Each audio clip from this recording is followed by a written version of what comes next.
Matapos ang 7 taong paghihintay, nagkaroon na ng hustisya ang pagkasawi ng dating law student na si Horacio Acho Castillo III.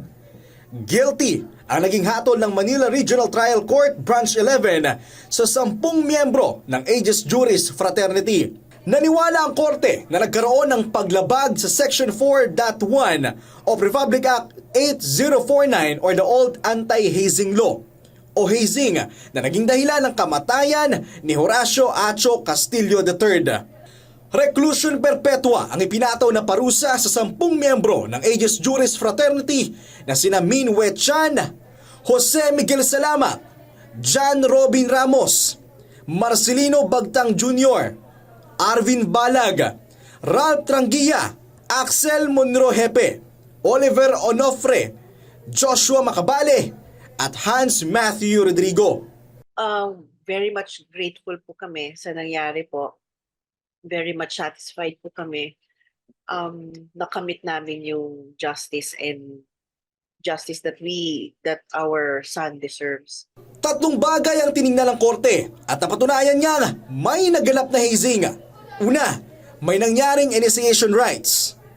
Pangalawa, may tumayong neophyte sa katauhan ng biktima. At pangatlo, dumaan siya sa sitwasyong nakakahiya o mapanakit.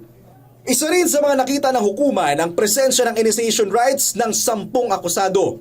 At ayon sa anti-hazing law, kahit ang mga hindi nanakit o yung mga naroon habang sinasaktan ng biktima at walang ginawa habang sinasaktan nito ay kabilang din sa mga dapat maparusahan. Nanawagan din ang magulang ni Acho na mapanagot ang University of Santo Tomas.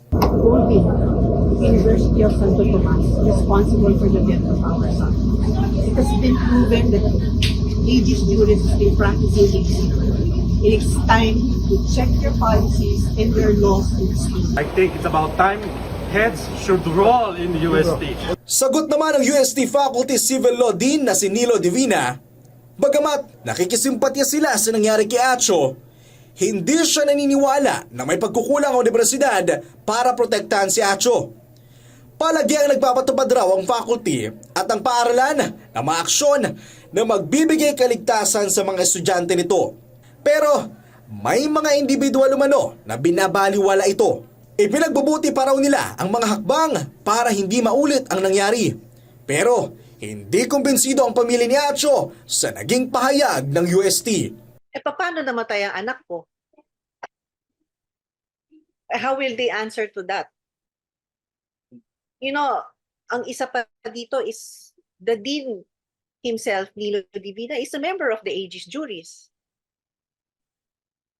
So, di sana bilang isang dean, na ano rin yan, na safeguard din sana niya. Paano nakalagpas to?